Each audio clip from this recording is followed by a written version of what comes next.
Signed in blood. Who does that?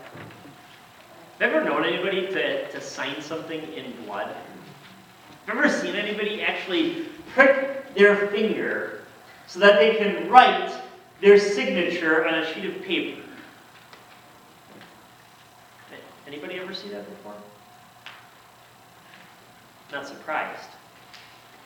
Signing something in blood, that's more fiction than fact, isn't it? That's kind of the thing we'd expect to see on a television show, probably one involving the occult or vampires or something like that.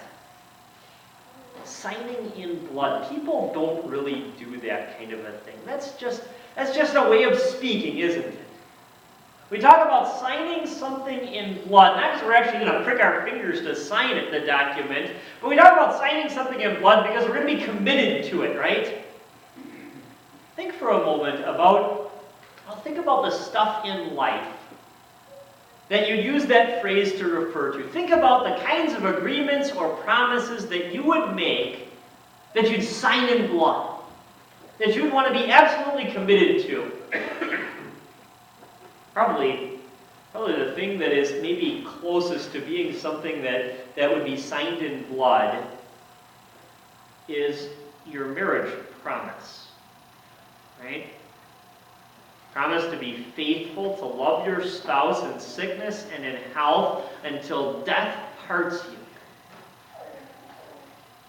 Signed in blood. I'm going to do that. I'm going to keep that promise. And yet think about your own marriage, or think about the marriages of people you know. How long after you say I do does it take until you get to the first argument of your marriage? How often does it happen that your spouse does that thing? I don't need to mention it because you know what it is. It's that thing that always annoys you. It always pushes your button. How do you react when they do that thing, right? Signed in blood? Hardly. Our faithfulness to even an agreement, a promise as serious as marriage is flawed. Our faithfulness is flawed, isn't it? And you think about other agreements that are so serious, so binding, that we maybe possibly talk about them as something we'd sign in blood. Wouldn't we be unfaithful to those agreements as well? Signed in blood.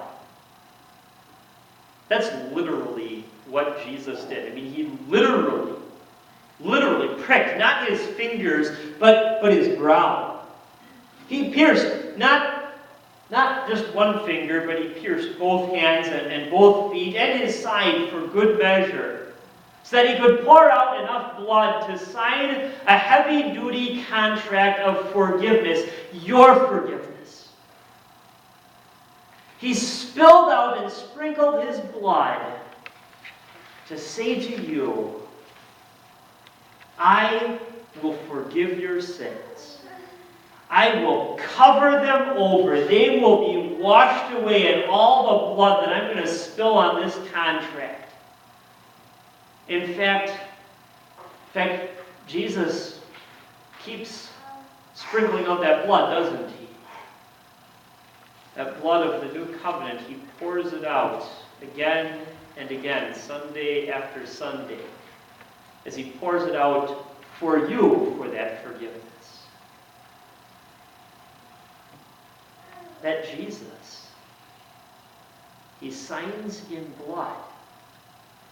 He signs with his own blood, his own real blood that poured from his veins, because he wants you to know that he is serious.